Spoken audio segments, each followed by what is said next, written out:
ini masalah lagi nih. Masalah ini kalau kita tidak mengkaji Al-Quran dengan serius. Karena apa? Karena di dalam Al-Quran kata hudan ini tidak hanya disambung dengan kata al-muttaqin. Tidak hanya hudan lil muttaqin, tapi ada 2 kali ya, ayat yang lain itu yang mengatakan bahwa Al-Quran ini adalah hudan linnas, petunjuk bagi umat manusia.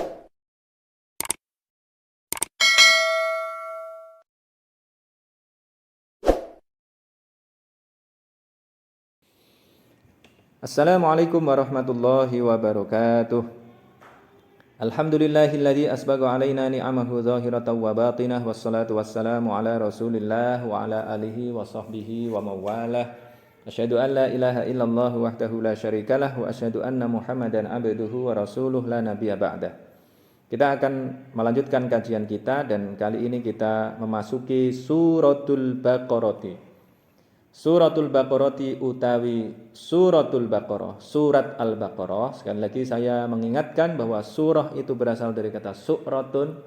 Su'ratun itu artinya adalah pagar, makanya di dalam tafsir kita ini, di tulisannya ini dibatasi dengan garis yang seperti pagar ini. Suratul Baqarah, pagar yang kemudian membatasi ayat-ayat yang dikumpulkan di dalam surat yang disebut dengan Al-Baqarah. Al-Baqarah artinya adalah sapi betina, karena nanti akan dijelaskan tentang kisah sapi betina pada zaman Bani Israel, pada zaman Nabi Musa.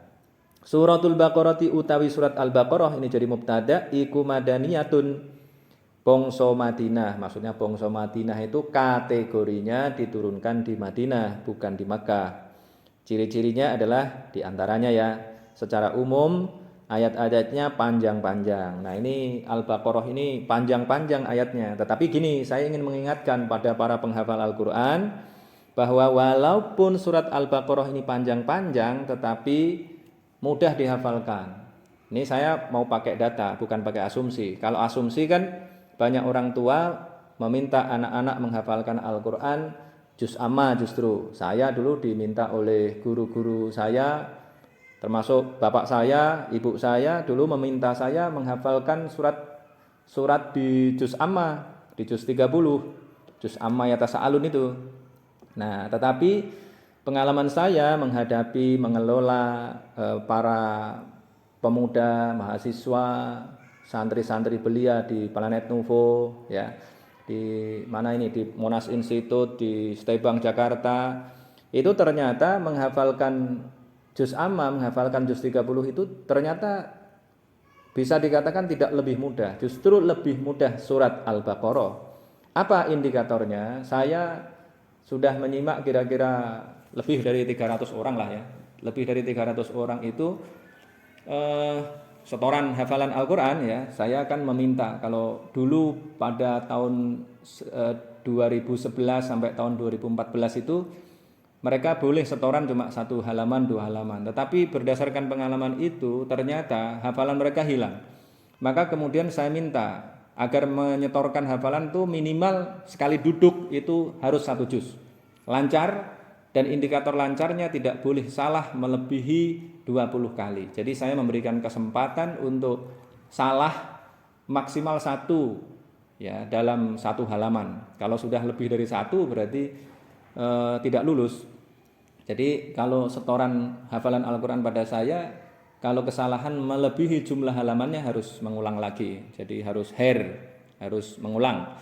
Nah ini Madaniyah ini panjang-panjang, tetapi tadi ternyata juga lebih mudah. Saya punya santri mahasantri yang ketika membaca juz 1 ini ternyata malah tidak salah, tidak ada kesalahan satupun.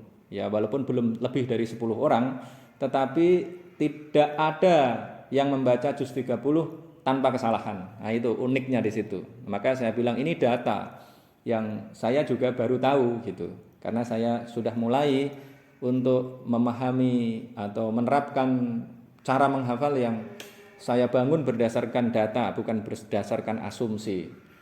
Nah ini madaniyatun, sekali lagi kategori Madinah, diturunkan di Madinah. Jumlah ayatnya iku suratul Baqarah utawi suratul Baqarah iku berarti khobar kedua, mi'atani 200 wasitun dan 6 au sab'un atau 7 wa thamanuna dan 80 apa nih ayatnya. Ayatan ini adalah tamyiz. Tamyiz ini tidak ada padanannya di dalam bahasa Indonesia. Jadi bukan opo. Kalau opo itu adalah fa'il dibaca rofa. Tapi ini ayatan ayatnya. Apanya yang 286 atau 287 itu ayatan ayatnya gitu. Nah nanti kalau sudah mengikuti kajian ini secara terus menerus konsisten, nanti akan mampu membedakan mana yang opo fa'il dan mana yang apane tamyiz ya, karena masing-masing bahasa ini punya rasa sendiri, tidak sama antara bahasa Arab dengan bahasa Indonesia. Ada beberapa yang sama tetapi juga ada yang berbeda. Bismillahirrahmanirrahim. Kita sudah membahas tentang makna Bismillahirrahmanirrahim. Bismillahi dengan nama Allah, Ar-Rahmani yang Maha Pengasih di dunia kepada siapa saja. Sekali lagi saya mengutip Al-Biqai, bukan Imam Abdul Aziz Al-Mailabari, bukan Fathul Mu'in, tetapi adalah Al-Biqai yang mengartikan Ar-Rahman dengan syamilur rahmah likafati ma tanawalat hurrububiyah. Jadi semua yang diciptakan Allah itu mendapatkan kasih sayang Allah. Mau kafir enggak kafir, mau Islam enggak Islam, mendapatkan kasih sayang Allah. Tetapi nanti di akhirat hanya orang Islam saja, hanya orang-orang yang beriman dengan benar sajalah yang akan mendapatkan kasih sayang Allah. Itu adalah Ar-Rahim. Jadi yang dimaksudkan Ar-Rahim ini adalah khasun birrahmah bima tardahul ilahiyah. Jadi ya kemudian bisa ya orang mendapatkan rahmat itu di akhirat, tapi di akhiratnya itu kepada orang Islam saja, di dunia ya bisa ya. Kemudian ayat berikutnya alif lam mim.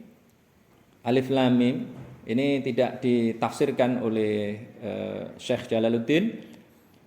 Diberi penjelasan Allahu a'lamu bimuradihi bidzalika. Nah, cara mengartikan ini, tolong ini ya Pak Ustadz Rozak sebagai pengajar tafsir, kemudian Ustadzah Alfi, perhatikan betul cara mengartikan ini, kemudian para santri ini dicek logikanya sudah benar apa tidak itu. Sudah benar apa belum? Allahu utawi Allah iku a'lamu. A'lamu ini adalah isim tafdil dari kata alima kemudian a'lamu. Isim tafdil itu artinya adalah superlatif, berarti lebih atau paling. Dari kata alima, alima itu artinya adalah mengetahui. Kalau a'lamu jadi lebih mengetahui atau paling mengetahui. Seperti kalau dalam bahasa Indonesia itu ada afdol.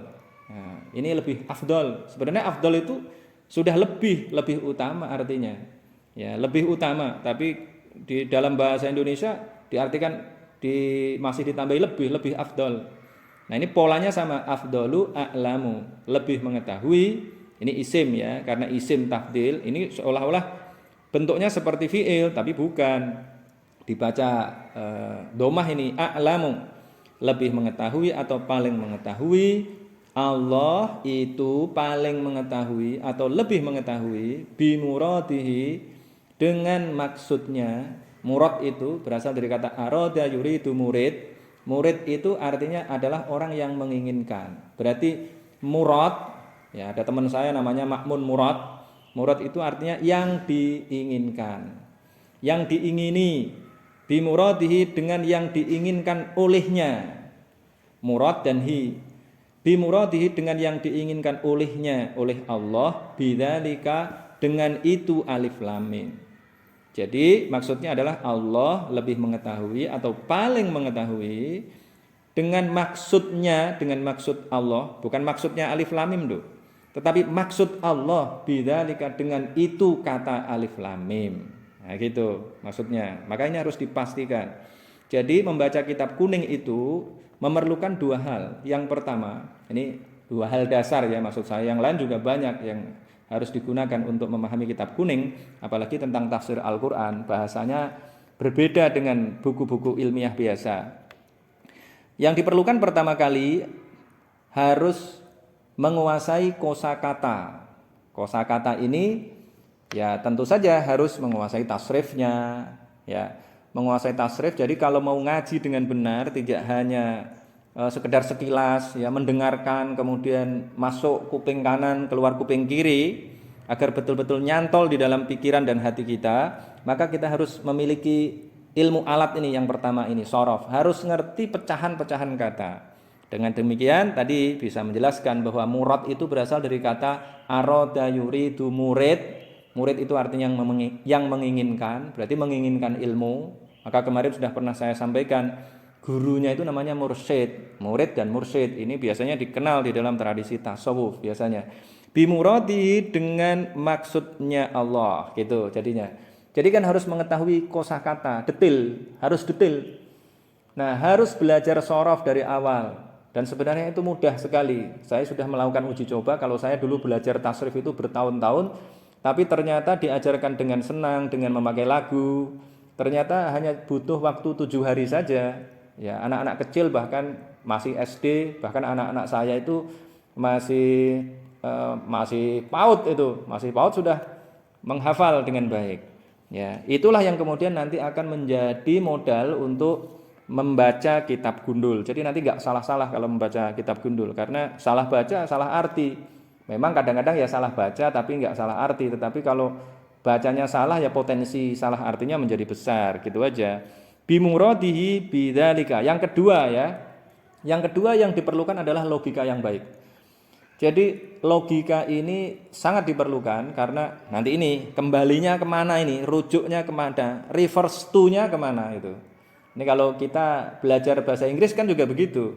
Kita ujian TOEFL itu pasti banyak pertanyaan kalau kita diuji membaca kisah, misalnya membaca teks itu. It refers to misalnya, ya. He refers to, she refers to, they refers to. Kan gitu. Nah sama dengan ini membutuhkan logika yang baik. Kalau logikanya nggak baik, ya nanti nggak paham. Nanti kalau ini dibalik aja sudah kacau balau itu. Bimuradihi dengan maksudnya Allah, bidzalika dengan itu, kata alif lam mim. Jadi maksudnya apa ini? Allah yang lebih tahu, Allah yang paling tahu. Lanjutkan lagi, dzalikal kitabu la raiba fihi hudal lil muttaqin. Dzalikal kitabu ay hadzal kitabu. Nah, ini kajiannya bisa panjang ini. Dzalikal kitabu ini. Kalau kita kaji secara serius, wah jadi panjang sekali nih. Ya, coba ini namanya tafsir ya, harus kita kaji secara komprehensif. Ya panjang itu risiko. Ngaji ya memang begitu. Tapi kalau kita menikmatinya ya panjang justru merasa kurang ya. Masih merasa kurang, makin panjang makin kurang karena banyak pengetahuan yang kita dapatkan dari sini. Dzalikal kitabu ay hadzal kitabu. Kalau dzalikal kitabu utawi kitab itu, yang dimaksudkan dzalika itu hadza. Jadi hadzal kitabu utawi kitab ini, alladzi yang yaqra'u membaca, hu ing alladzi. Siapa yang membaca? Nah ini siapa ini berarti fa'il. Siapa yang membaca Muhammadun Muhammad iku la raiba. Tidak ada keraguan-raguan. Ai la syakka, tidak ada keraguan-raguan fihi di dalamnya, di dalam Alkitab. Ya, kalau ini Syekh Jalaluddin menganggap bahwa la raiba ini adalah khobar yang pertama. Tapi kalau tidak jadi khobar yang pertama juga enggak apa-apa, ya. Ini anggap saja sebagai jumlah muqtaridah, jumlah yang menghalang-halangi dari khobarnya, yang memisahkan dari khobarnya. Ya, tidak mengubah arti. Ya, ini kayak gini ini perlu logika yang kuat. Jadi tidak cukup hanya dengan mengetahui artinya, tetapi harus memahami logikanya. Logikanya harus kuat. La raiba fihi, tidak ada keraguan-raguan di dalamnya. Annahu, bahwa sesungguhnya Alkitab iku min indillahi, dari sisi Allah. Bahwa sesungguhnya Alkitab itu dari sisi Allah Subhanahu wa taala. Wa jumlatun nafyi, utawi jumlah an-nafyi. Jumlah itu sekali lagi artinya adalah kalimat. Jumlah itu bahasa Arab, kemudian diserap ke dalam bahasa Indonesia menjadi jumlah dalam matematika. 2 ditambah 2 jumlahnya 4. 8 tambah 8 jumlahnya Jumlahnya adalah 16. Misalnya begitu. Jadi jumlah itu adalah kalimat. Kalimat itu apa? Gabungan dua atau lebih kata. Misalnya begitu. Itu namanya kalimat, ya. Nah, ini kan juga sama tadi itu, kalau di dalam matematika gabungan 8 tambah 8 sama dengan 16. Gitu. Tapi ini berarti sudah mengalami pergeseran makna, konotasinya beda. Hanya digunakan di dalam matematika, tidak digunakan di dalam bahasa Indonesia. Kalau kalimat dalam bahasa Indonesia justru adalah susunan kata, padahal arti aslinya kalimat itu adalah kata. Nah, gitu. Nah, ini makanya tidak bisa memahami Al-Quran dengan baik kecuali dengan menguasai bahasa Arab secara langsung. Maka ngaji tafsir ini harus serius, ya. Wa jumlatun nafyi utawi kalimat nafyi la roiba itu tadi. La roiba fihi iku khobar. Jadi iku tadi ya, ini dijelaskan nih. Khobar, terus mubtada'nya mana? Mubtada'uhu yang utawi mubtada'uhu dzalika. Kalau saya menjadikan mubtada'uhu dzalika ini sebagai jumlah naktiyah. Jadi itu adalah khobar yang mubtada'uhu utawi mubtada'nya khobar iku dzalika. Kata dzalikal kitabu itu berarti utawi kitab itu iku la raiba fihi, tidak ada keraguan-raguan di dalamnya. Kitab itu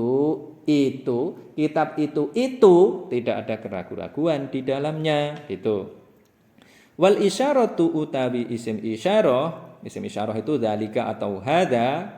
Wal isyaratu utawi isim isyarah bihi dengan dzalika. Tadi itu kan menggunakan kata dzalika, Al-Qur'an aslinya itu. Tapi kemudian ditafsirkan dengan hada. Kenapa kok dzalika?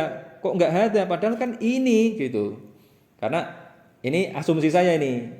Syekh Jalaluddin membayangkan sudah ada mushafnya. Jadi dzalikal kitabu. Kitab ini. Jadi membayangkan mushafnya. Tapi nanti kita kaji lagi itu. Bagaimana sesungguhnya itu? Wal isyaratu utawi isyarah bihi dengan dzalika iku lit ta'zimi, untuk mengagungkan. Jadi kenapa enggak pakai hada? Untuk mengagungkan.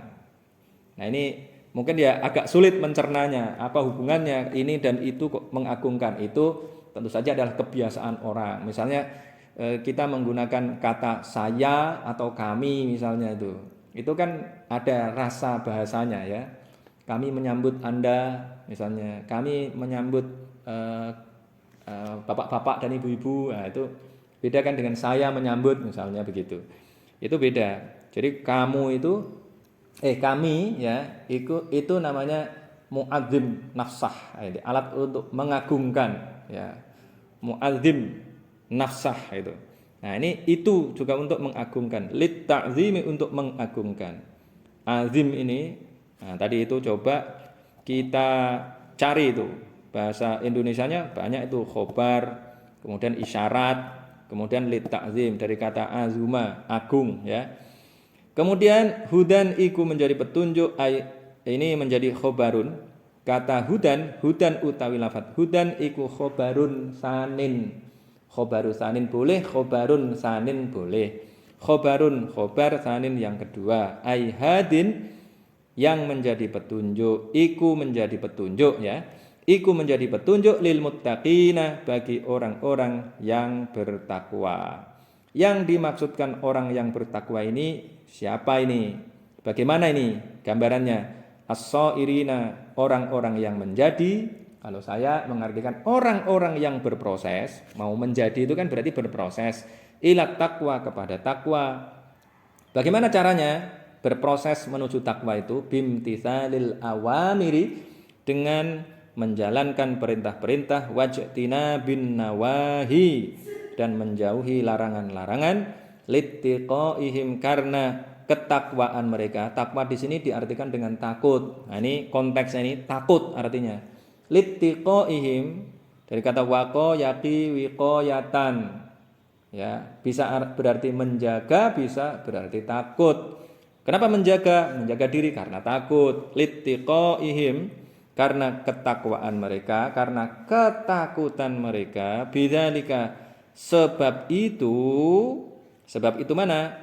sebab itu at-taqwa itu takut ing annaro. Sebab itu apa? Bimtithalil awamiri wajtina bin nawahi, ya. Jadi gampang. Jadi kalau ada isim isyarah, ada huruf jar sebelumnya, cari yang sebelumnya itu pakai bi. Nah, seperti ini bidzalika ya bimtithalil awamiri wajtina bin nawahi takut ing annaro, neraka. Nih ingat-ingat nih Ustadz Rozak cara membacanya, ya. Littiqaihim karena ketakutan mereka bidzalika dengan itu annaro ing neraka, takut ing annaro neraka, bukan littiqaihim karena ketakutan mereka bidzalikan nari. Nah ini kan harus pakai logika. Salah itu kalau bidzalikan nar, ya. Ingat-ingat ini. Jangan sampai salah lagi.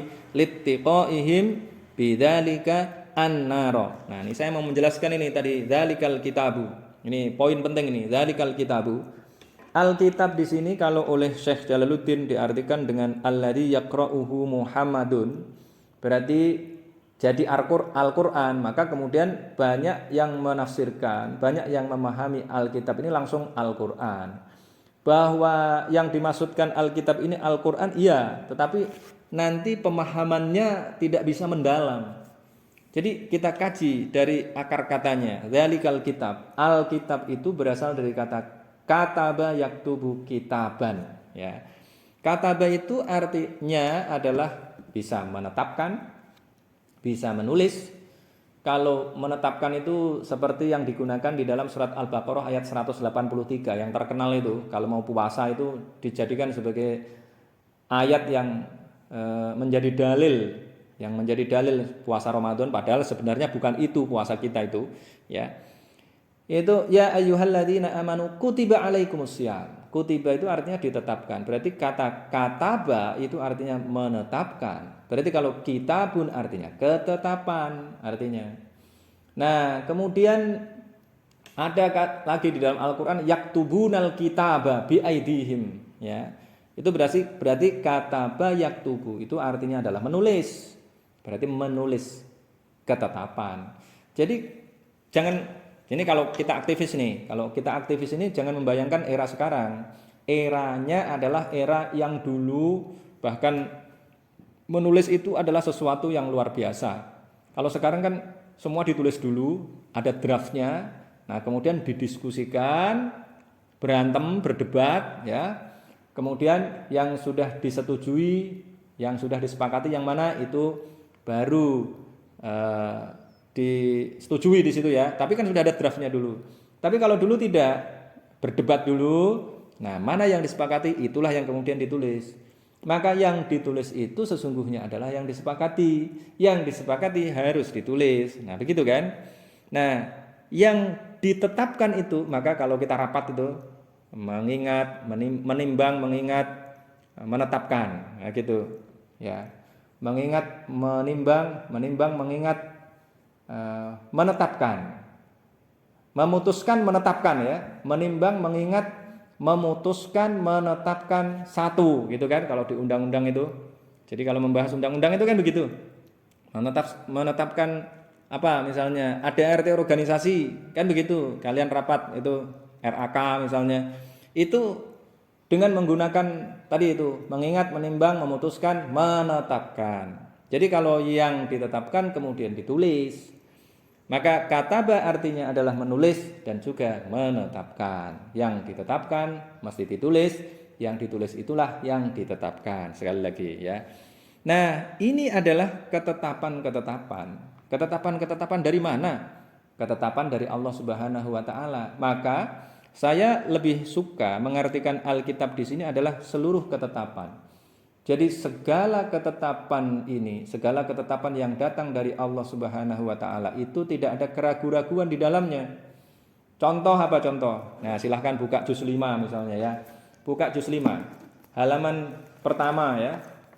Nah, kalau di Quran terjemah kita itu gampang, ya, cara untuk menentukan halamannya. Juz 5 itu berarti 20 kali 4. 20 kali 4 ditambah 2. Berarti berapa? 82, 83, ya, tambah 3 boleh. Karena ini cetakannya ada yang berbeda, tambah 2 atau 3 lah ya. Itu ketemu wal muhsanatu minan nisa'i illa ma malakat aymanukum kitaballahi alaikum. Nah, kitaballahi alaikum di sini tidak bisa kita artikan Quran Allah alaikum, kan nggak bisa ya. Maka mengartikan kata-kata di dalam Al-Qur'an itu penting. Mengetahui rasanya itu menjadi penting. Yang dimaksudkan kitab Allah di sini adalah ketetapan Allah, karena ini konteksnya adalah ketetapan Allah tentang perempuan-perempuan yang tidak boleh dinikahi. Ada yang dulu boleh dinikahi, tapi sekarang nggak boleh dinikahi. Setelah Islam datang nggak boleh dinikahi. Siapa itu? Misalnya menikahi 2 perempuan yang bersaudara. Dulu boleh, tapi kemudian nggak boleh. Dulu menikah dengan jumlah yang tak terbatas. Misalnya siapa? Nabi Daud itu satu versi dikatakan bahwa istrinya 700, tapi ada yang Nabi Sulaiman ya, Nabi Sulaiman satu versi ada yang mengatakan 700, ada yang mengatakan 1000. Nabi Sulaiman istrinya 99 tambah 1, 100 ya. Nah, itu adalah jumlah perempuan yang boleh dinikahi. Jadi nggak ada batasan. Tetapi ketika Islam datang, ketetapannya adalah fankihu ma tobalakum minan nisa'i masna wa thulatha wa ruba' fa in khiftum alla ta'dilu fawahidatan. Boleh menikahi 2, 3, 4. Kalau tidak bisa berbuat adil, maka satu saja. Itu ketetapan Allah. Nah, kembali lagi ke sini di ayat pertama juz 5 itu. Berarti ayat berapa itu? Ayat 25 ya, ayat 25 surat An-Nisa.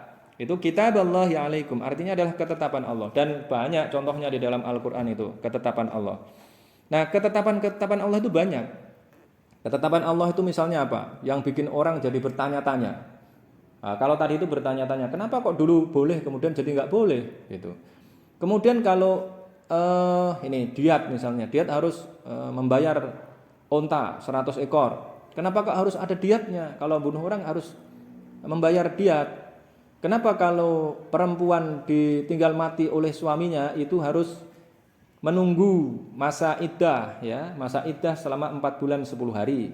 Walladzina yutawaffawna minkum wa yadaruna azwajan yatarabbasna bi anfusihinna arba'ata asyhuri wa asyra. 4 bulan 10 hari. Kalau diceraikan oleh suaminya harus menunggu masa iddah yang lamanya 3 kali sucian. Ya, misalnya itu ya. Nah, ini kan ketetapan-ketetapan Allah yang bagi orang-orang yang tadinya tidak melakukannya itu menjadi pertanyaan. Kenapa nggak boleh gitu? Kenapa harus begini? Kenapa harus begitu? Nah, kemudian di sini ditegaskan oleh Allah Subhanahu wa taala. Dzalikal kitabu la raiba fi. Segala ketetapan Allah itu tidak ada keraguan-raguan di dalamnya. Jalankan aja gitu. Jadi saya kalau memahami Alkitab ini dengan pemahaman yang tadi itu bukan tanpa alasan juga, karena di dalam surat Yusuf misalnya, silahkan dibuka surat Yusuf. Nah, ini cara ngaji itu begitu, cara ngaji. Surat Yusuf di juz 12 ya. Alif Lam Ra tilka ayatul kitabil mubin inna anzalnahu Qur'anan Arabiyyan la'allakum ta'qilun. Nah, itu kan coba ini artikan dengan detail. Tilka utawi itu iku ayatul kitabi, ayat-ayat kitab al-mubini yang jelas. Inna sesungguhnya kami iku anzalna telah menurunkan kami hu ing Alkitab ya. Kalau Alkitab langsung diartikan dengan Al-Qur'an, nanti akan ada kata-kata yang sama nanti. Inna sesungguhnya kami iku anzalna telah menurunkan sapa kami hu ing Al-Qur'an misalnya gitu. Qur'anan sebagai Qur'an. Tetapi kalau inna sesungguhnya kami iku anzalna menurunkan sapa kami hu ing Alkitab, ketetapan-ketetapan tadi itu Qur'anan sebagai bacaan. Ketetapan-ketetapan ini dijadikan sebagai bacaan, harus dibaca. Arabian yang berbahasa Arab, la'allakum agar iku ta'qiluna menggunakan akal, mikir sapa kalian ya. Nah, ini menunjukkan bahwa Alkitab ini, kalau saya memilih kemudian soal salah benar itu ya, itu soal tafsir ya, tapi bukan tanpa argumen gitu. Nah, ini juga di surat Fussilat ya, di surat Fussilat coba dibuka lagi surat Fussilat Itu ada tanzilum minar rahmanir rahim. Kitabun fussilat ayatuhu Qur'anan Arabiyyan liqaumi ya'qilun, liqaumi ya'lamun ya. Kitabun ini adalah kitab fussilat yang dirinci ya, yang diperjelas. Kalau dirinci itu diperjelas. Apa yang diperjelas diperinci ayatuhu ayat-ayatnya. Qur'anan sebagai hali, ini hal sebagai bacaan Arabiyyan yang berbahasa Arab liqaumin bagi kaum ya'lamuna yang mengetahui, liqaumin bagi kaum yang bagaimana ya'lamuna mengetahui sapa mereka kaum. Ini berarti kitabun itu ya tadi itu ketetapan ya. Ini adalah ketetapan. Jadi yang diturunkan oleh Allah itu adalah ketetapan yang kemudian didesain sebagai Qur'anan, sebagai bacaan. Bacaannya bagaimana? Bacaan yang indah ya. Nanti kita akan merasakan. Nih kalau Quran itu ya, konteksnya itu adalah bacaan yang indah. Jadi dibaca itu pakai mulut dengan mengeluarkan suara itu memiliki efek yang khusus. Misalnya ini yang banyak tidak disadari itu misalnya al-asr ya, ini sering saya jadikan sebagai contoh. Wal asr innal insana lafi khusr illal ladzina amanu wa amilus solihati wa tawassaw bil haqqi wa tawassaw bis sabr. Jangan dibaca wal asri innal insana lafi khusrin illal ladzina amanu wa amilus solihati wa tawassaw bil haqqi wa tawassaw bis sabr. Kalau dibaca begitu tidak kerasa rimanya, tetapi kalau dibaca wal asr innal insana lafi khusr illal ladzina amanu wa amilus solihati wa tawassaw bil haqqi wa tawassaw bis sabr. Nah, ini bacaan namanya. Bacaan yang tadi itu mengeluarkan efek khusus, ada rimanya yang membuat orang itu jadi bergetar, jadi merasa gitu. Sampai siapa misalnya Umar bin Khattab ya.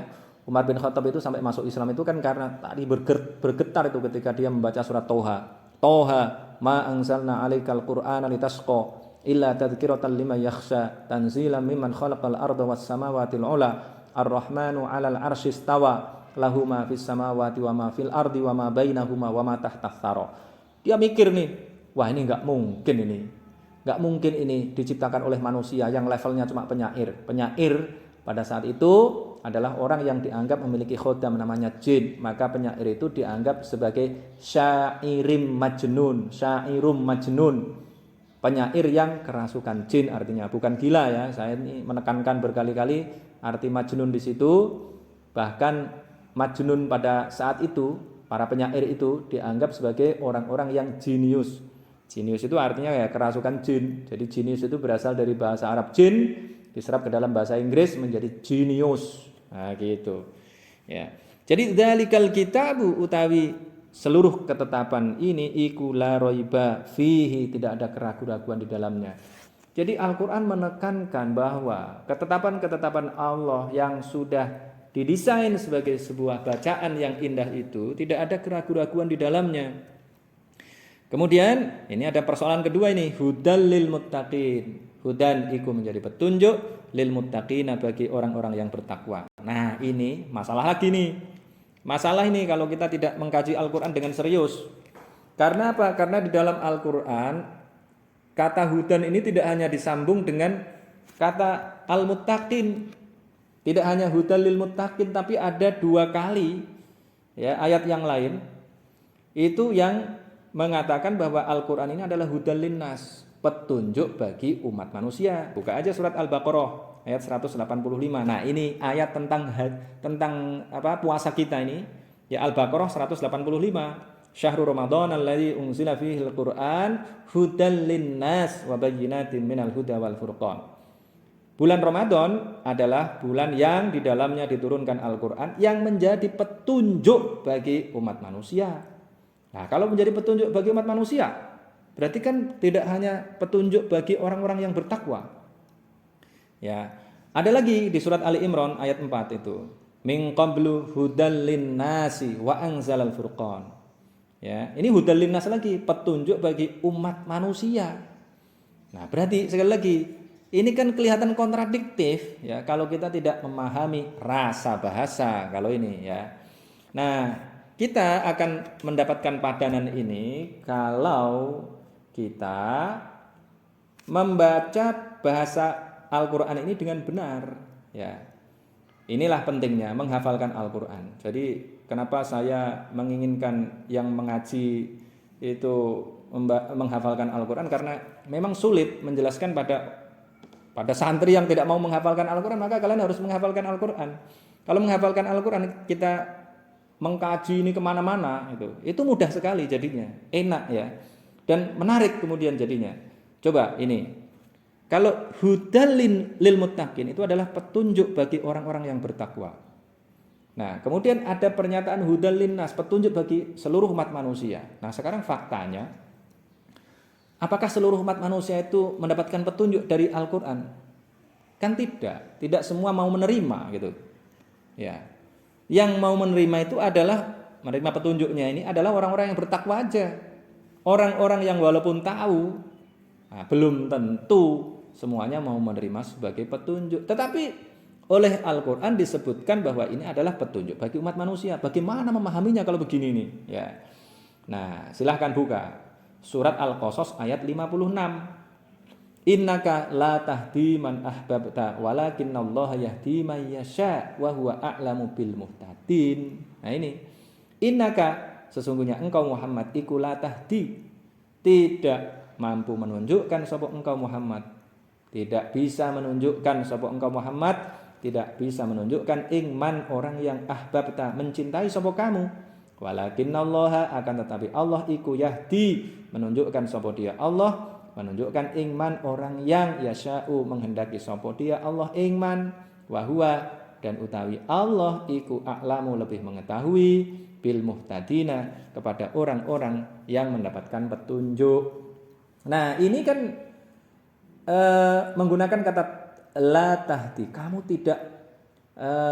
tidak bisa memberikan petunjuk. Tetapi di ayat yang lain, nah ini silahkan buka lagi surat apa ini? Surat Syura ya. Surat Syura bandingkan dengan surat Al-Qasas tadi itu.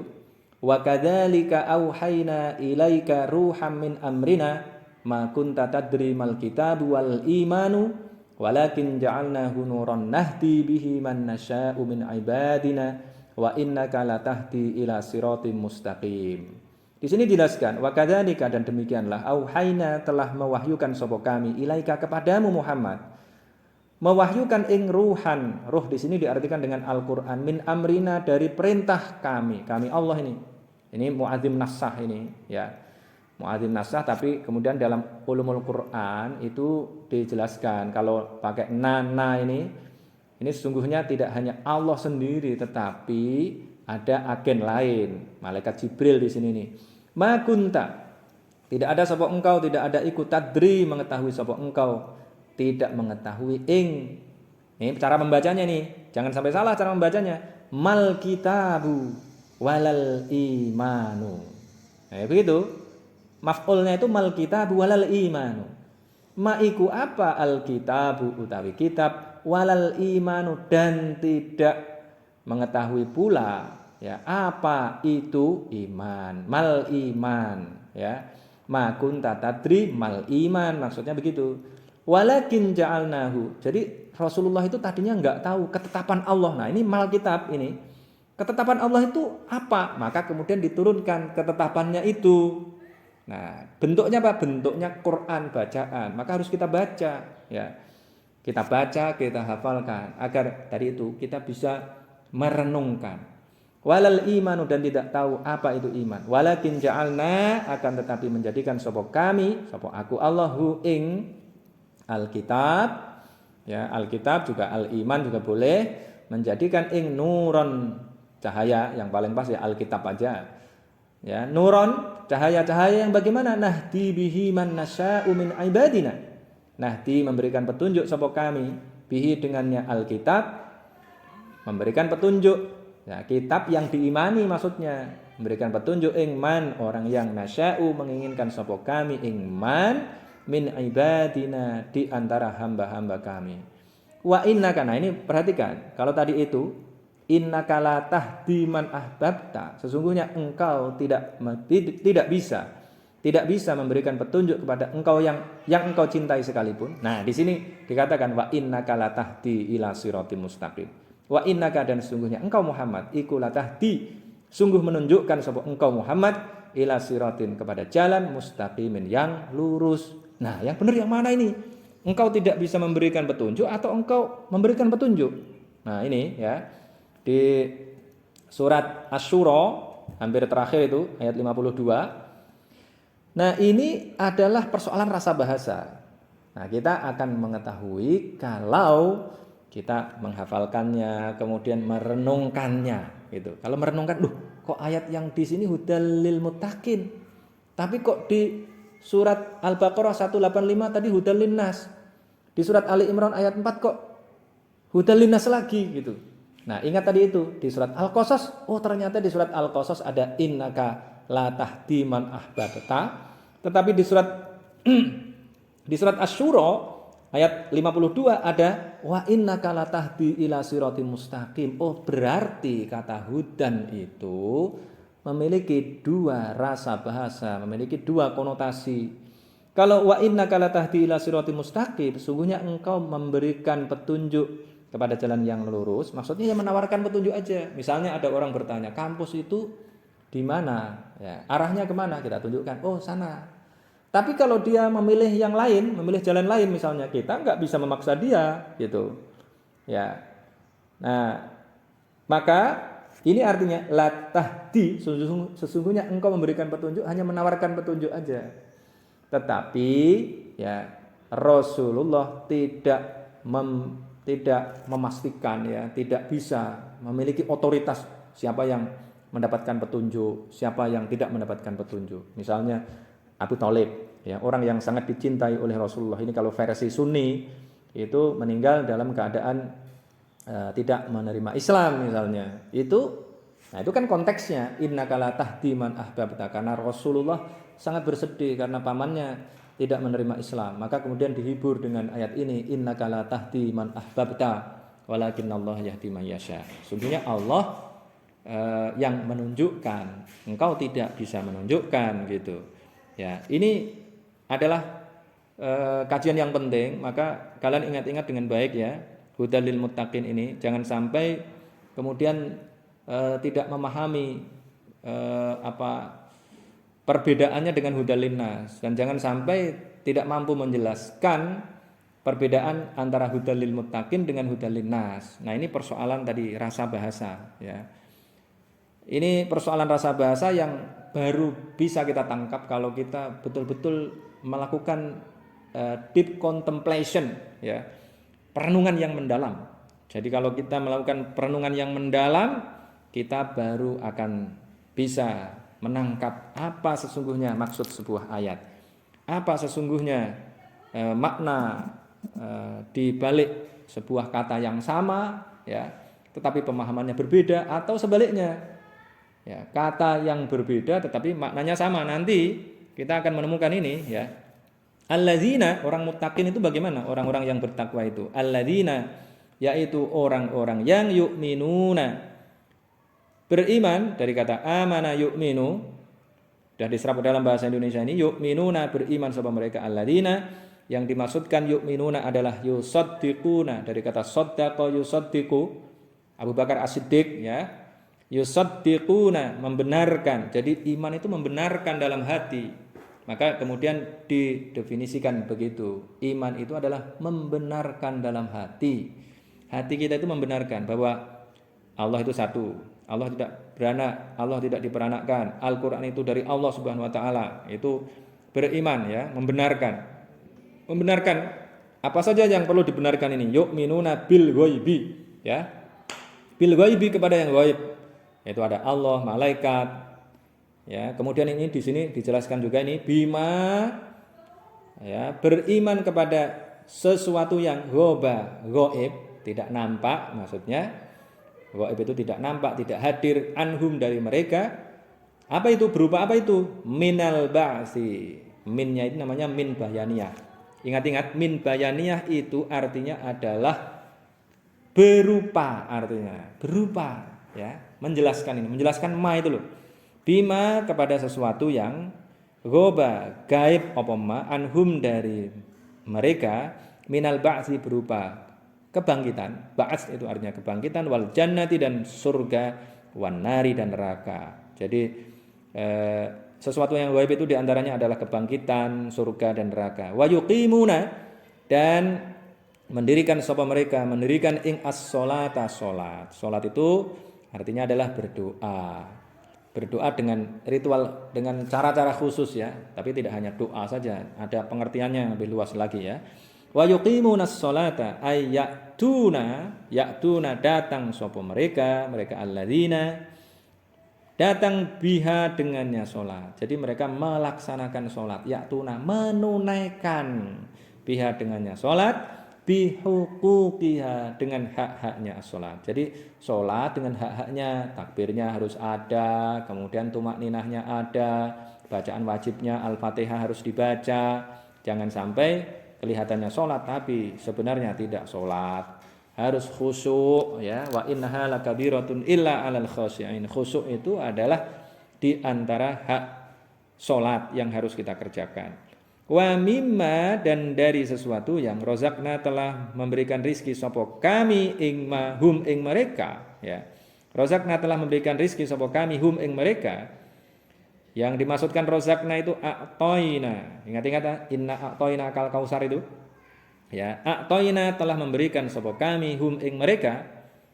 Ya, wa mimma rozaknahum yunfiquna menginfakkan sopo mereka. Kita sudah akrab dengan kata anfaqa yunfiqu infaq, yunfiquna menginfakkan sopo mereka, menginfakkan, membelanjakan fi taatillahi di jalan Allah. Orang yang beriman itu menginfakkan hartanya di dalam konteks ketaatan kepada Allah, bukan untuk yang lain. Kalau ada orang membelanjakan hartanya tetapi untuk menghalangi jalan Allah, wah itu lain lagi, itu bukan orang yang bertakwa ya. Ini adalah orang yang beriman kepada yang gaib. Takwa itu mendirikan sholat, kemudian menginfakkan hartanya atau membelanjakan hartanya di jalan Allah. Kan ada banyak orang membelanjakan hartanya, menghabiskan hartanya, tetapi justru untuk kepentingan yang sebaliknya. Kepentingannya itu apa? Kepentingannya adalah untuk menghalang-halangi dari jalan Allah. Wa yasudduna an sabilillah. Ya. Wa yasudduna an sabilillah. Yasudduna an sabilillah itu artinya adalah menghalang-halangi dari jalan Allah. Menghabiskan harta untuk sesuatu yang justru menghalang-halangi dari jalan Allah namanya bukan takwa. Maka ini jelas di sini tafsirnya fi taatillah agar orang enggak salah paham. Ya, jadi kalau ada orang menginfakkan hartanya tidak didasarkan pada iman, namanya juga bukan orang bertakwa. Loh gitu. Jadi harus lengkap itu. Beriman kepada Allah dan mendirikan sholat dan menginfakkan harta di jalan Allah. Harus ada semuanya, itu namanya orang bertakwa, menjalankan perintah dan sekaligus menjauhi larangan.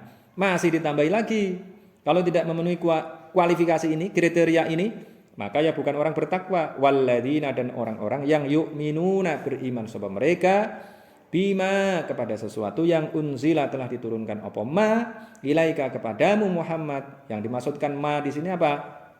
Ay al-Qur'ani, bil Qur'ani, bima berarti bil Qur'ani dengan Al-Qur'an.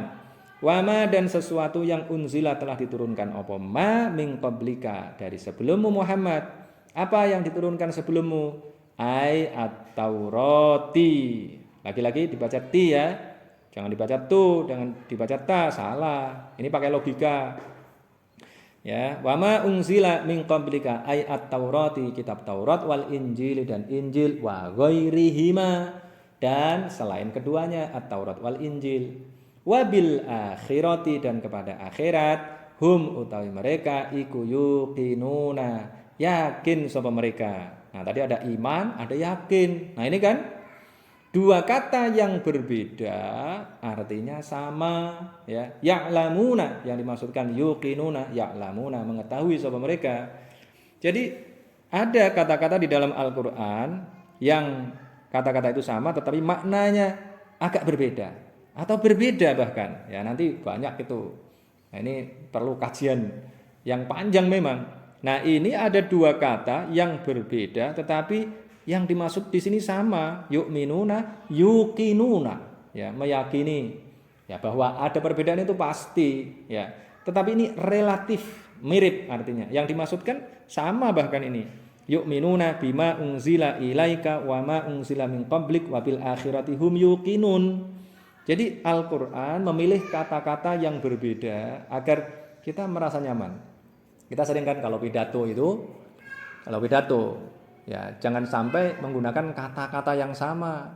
Kalau ada maksud yang sama, lebih bagus digunakan kata lain yang mengandung makna yang sama.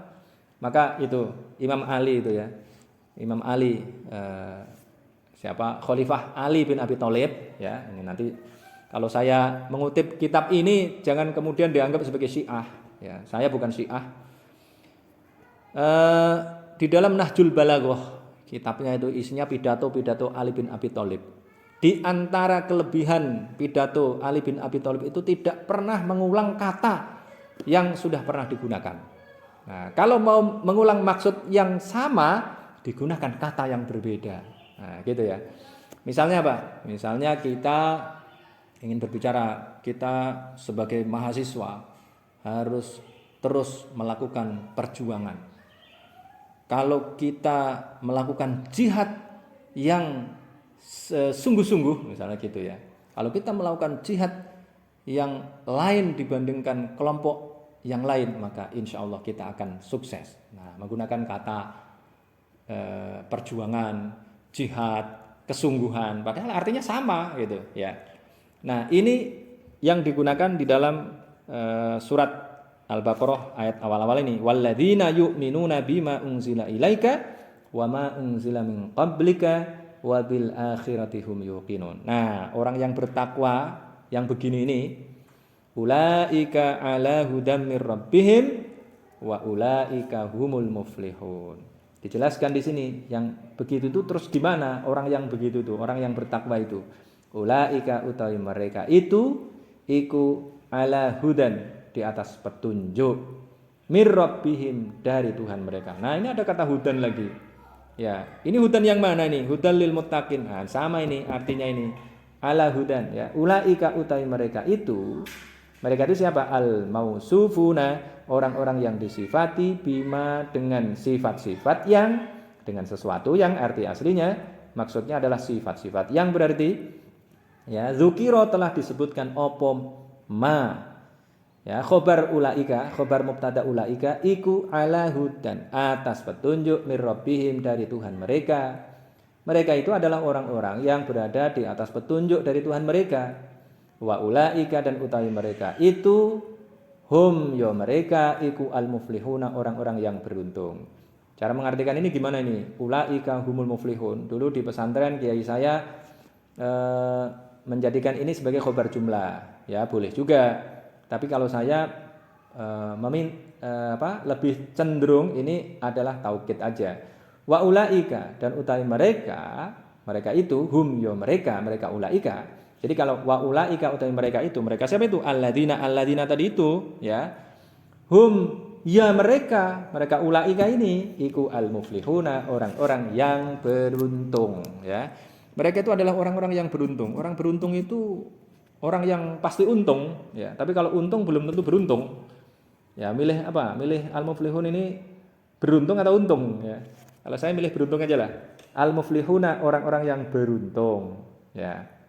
Ai al-faizuna, orang-orang yang beruntung bil jannati dengan surga. Sebab masuk surga yang dimaksudkan al-muflihun, al-faizun iku an-najuna, orang-orang yang selamat minan nari, dari neraka. Kalau mau mengingat-ingat kata nar itu caranya, ingat dulu ada orang-orang Persia yang menyembah api. Apinya itu ditaruh di tempat tinggi. Tempat tinggi itu menjulang, kemudian disebut manar karena manar itu artinya tempat api. Berarti minanar dari neraka, dari api neraka maksudnya ya. Nah, ini ya adalah kumpulan himpunan ayat-ayat yang menjelaskan tentang orang-orang beriman, orang-orang bertakwa ya. Nanti dilanjutkan dengan orang-orang kafir. Nah, ini tadi kita sudah bisa mengambil pelajaran bahwa memang kalau kita mau belajar Al-Qur'an dengan serius ya, kita tidak mungkin tidak menghafalkan Al-Qur'an. Jalannya itu ya menghafalkan Al-Qur'an. Karena kalau hanya membaca saja nggak cukup ya. Tidak cukup hanya membaca Al-Qur'an. Nanti justru malah salah. Jadi kesalahan-kesalahan pemahaman kepada Al-Qur'an itu secara umum terjadi karena satu ayat dipahami secara sendiri. Nah, kalau tadi kan sudah saya berikan contoh, memahami satu kata itu melibatkan banyak sekali ayat, ya. Nah, misalnya nih, tadi belum saya jelaskan bahkan ada penjelasan lain lagi kalau mau ditambahkan Alkitab itu ya. Alkitab itu kalau kita urai lagi itu nanti itu bisa diturunkan menjadi hikmah. Bagaimana caranya Alkitab itu? Alkitab itu ya ketetapan tadi itu yang rigid. Ya. Tadi saya contohkan ada orang yang ditinggal mati oleh suaminya. Ya, ada orang yang mencuri misalnya. Mencuri itu hukumannya apa? Potong tangan kalau ukuran tertentu, ya. Itu potong tangan. Dan lain-lain, ya. Tetapi Allah Subhanahu wa taala tidak hanya mengajarkan Alkitab. Di ayat yang lain, misalnya ini berkali-kali disebut di dalam Al-Qur'an ini ya. Di surat Al-Baqarah misalnya ayat 129. Rabbana wab'ats fihim rasulam minhum yatslu alaihim ayatika wa yu'allimuhumul kitaba wal hikmata wa yuzakkihim innaka antal azizul hakim. Coba ini membahas kata Alkitab saja itu harus melibatkan banyak sekali ayat. Rabbana wahai Tuhan kami. Ini doa Nabi Ibrahim ini. Doa agar nanti punya keturunan yang menjadi nabi dan kemudian betul-betul dikabulkan dari keturunan Nabi Ibrahim itu melalui Ismail, kemudian lahirlah Nabi Muhammad. Ini doa Nabi Ibrahim ini, Rabbana wahai Tuhan kami wab'ats dan mengutuslah sapa engkau fihim di dalam mereka, mengutuslah ing rasulan seorang rasul minhum dari golongan mereka sendiri. Yatslu yang membacakan sapa rasulan alaihim atas mereka, membacakan ing ayatika ayat-ayatmu, wa yu'allimu dan mengajarkan sapa dia rasulan hum ing mereka, mengajarkan ing alkitaba kitab. Loh, berarti kan ketetapan-ketetapan Allah tadi itu, wal hikmata dan hikmah. Hikmah itu bagaimana? Nah, saya jelaskan dulu nih ya. Ini coba dibuka surat Al-Baqarah ayat 129. Dah ketemu ya?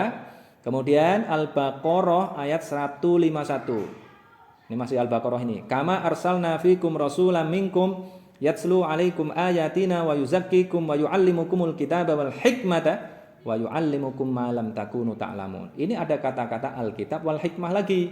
Ya. Lagi ini berkait ini nabi yang lain juga begitu, tapi ini yang saya baca ini yang berkaitan dengan Nabi Muhammad. Ada lagi surat Ali Imran ayat 163. Laqad mannallahu 'alal mu'minina idz ba'atsa fihim rasulan min anfusihim yatslu 'alaihim ayatihi wa yuzakkihim wa yu'allimuhumul kitaba wal hikmata wa in kanu min qablu lafi dhalalim mubin. Ya. Apalagi misalnya ini di surat ini sering saya baca dalam salat nih kalau salat Jumat nih. Ya, huwallazi ba'atsa fil ummiyina surat Al-Jumu'ah ayat 2. Huwallazi ba'atsa fil ummiyina rasulan minhum yatslu 'alaihim ayatihi wa yuzakkihim wa yu'allimuhumul kitaba wal hikmata wa in kanu min qablu lafi dhalalim mubin. Ini kalau enggak kita hafalkan dengan baik bisa kebalik-balik ya, bisa salah. Kalau dibaca dalam salat makin nervous ya, makin salah gitu. Nah, di sini dijelaskan ada Alkitab wal hikmah. Apa perbedaan Alkitab wal hikmah? Alkitab tadi itu ketentuannya rigid. Jadi kalau ada orang atau perempuan ditinggal mati oleh suaminya, sekali lagi kalau ada perempuan ditinggal mati oleh suaminya maka dia harus wajib untuk menjalani masa iddah selama 4 bulan 10 hari. Kalau diceraikan oleh suaminya harus menjalani masa iddah selama 3 kali sucian. Kalau mencuri dalam jumlah tertentu harus dipotong tangannya. Nah, sekarang kalau ketetapan itu diterapkan secara apa adanya begitu, waduh bisa gawat gitu.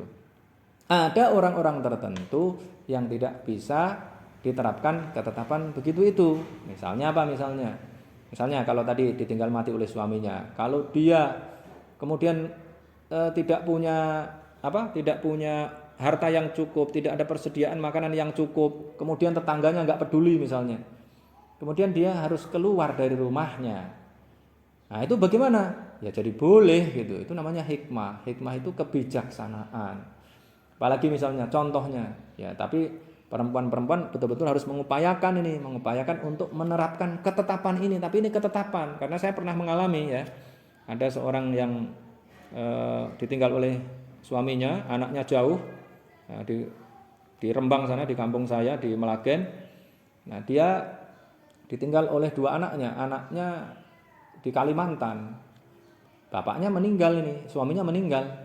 Tadinya mau jual tanah pada saya. Sudah terjadi negosiasi, belum jadi tapi. Kemudian anaknya ini sudah kembali ke Kalimantan lagi. Sementara dia membutuhkan uang. Harus jual tanahnya. Nah, saya ini yang salah berarti. Nah, kemudian sampai dia datang ke rumah saya. Padahal sudah dibilangin oleh ibu saya harus menjalani masa iddah itu. Nah kemudian dia mengatakan ya gimana ini terpaksa misalnya gitu ya. Itu kebijaksanaan. Kebijaksanaannya gimana ya kita maklumi. Ya tidak dianggap sebagai perempuan yang nakal gitu loh maksudnya. Itu kebijaksanaan dalam memandang perempuan tadi itu. Nah kemudian lagi tadi itu ya kasus mencuri. Kan kasusnya terjadi pada era Umar bin Khattab itu. Ada seorang yang mencuri tertangkap. Kemudian oleh Umar bin Khattab enggak dipotong tangannya. Kenapa? Karena pencurian itu dilakukan karena dia kalau tidak mencuri ya bisa kelaparan dan kemudian mati. Ada kan nenek Minah ya. Nenek Minah itu mencuri kemudian dihukum. Itu yang keterlaluan kan justru dianggap keterlaluan adalah orang yang melaporkannya gitu. Kenapa begitu? Karena ya ini kasusnya nenek Minah atau siapa itu? Yang satu lagi ada dua soalnya ini. Ya. Itu ya mestinya justru orang menolong dia gitu. Maka hakimnya tidak malah menghukum dia ya atau menghukum tapi justru orang-orang yang di pengadilan itu juga didenda untuk bayar untuk membantu nenek ini membayar hukumannya. Nah gitu. Kenapa? Karena mereka dianggap tidak punya kepedulian sosial. Nah ini makanya orang yang bijaksana itu disebut dengan hakim. Berasal dari kata hikmah juga ini. Hakama ya. Jadi orang yang menjadi hakim itu orang yang punya hikmah, punya kebijaksanaan. Nah kita punya ini filosofinya ini. Ya, kerakyatan yang dipimpin oleh hikmat kebijaksanaan dalam permusyawaratan perwakilan itu. Kalau dalam politik ya. Kalau tadi itu kan dalam dunia hukum. Dalam dunia hukum yang harus ada vonisnya itu harus menggunakan kebijaksanaan karena kalau pakai kitab saja pakai ketetapan Allah waduh bisa bisa ada orang-orang yang justru terzolimi gitu. Maka di samping ada Alkitab ada hikmah. Jadi kita harus melihat konteksnya apa yang sesungguhnya terjadi, jangan hanya menerapkan ini secara membabi buta, tidak, tetapi harus menggunakan berbagai macam pertimbangan untuk menghasilkan yang namanya hikmah. Nah ini pengertian yang berasal dari rumpun ayat di awal surat Al-Baqarah yang berbicara tentang orang-orang yang beriman. Nah sekali lagi kalau kita mau memahami satu ayat maka kita harus mampu untuk menghubungkan satu ayat itu dengan ayat-ayat dan hadis-hadis. Kalau kita menarik kesimpulan hanya dari satu ayat itu saja, maka yakinlah bahwa penarikan kesimpulan itu akan menghasilkan sesuatu yang tidak benar, ya, sesuatu yang salah. Yakini aja begitu. Ya. Nah, kalau sudah kita hubungkan dengan 2, 3 atau banyak ayat, nah itu mendekati kebenaran. Kalau makin banyak lagi dihubungkan dengan ayat, dihubungkan dengan hadis, makin dekat dengan kebenaran. Nah maka begini caranya. Jadi kalian sebagai santri itu harus menjadi orang yang betul-betul memiliki keseriusan di dalam memahami Islam ini dengan menghafalkan Al-Quran. Bahkan tidak hanya menghafalkan Al-Quran tapi juga menghafalkan hadis Nabi. Karena nanti diperlukan untuk ini mengambil kesimpulan dengan benar ya. Jadi kalau kita menginterkoneksikan ayat-ayat di dalam Al-Quran, kemudian mengkoneksikannya juga dengan hadis Nabi Muhammad, insya Allah kesimpulan-kesimpulan kita yang kita tarik ya, kesimpulan-kesimpulan yang kita tarik adalah kesimpulan yang benar. Tapi kalau tidak, waduh, itu bisa menjadi kesimpulan yang menyesatkan banyak orang itu. Jadi sesat dan menyesatkan. Nanti kita lanjutkan lagi, kita akhiri, nanti siapkan pertanyaan yang bagus ya. Kalau ada pertanyaan nanti silahkan disampaikan, nanti kita bahas secara lebih komprehensif. Wabillahi taufiq wal hidayah. Wassalamualaikum warahmatullahi wabarakatuh.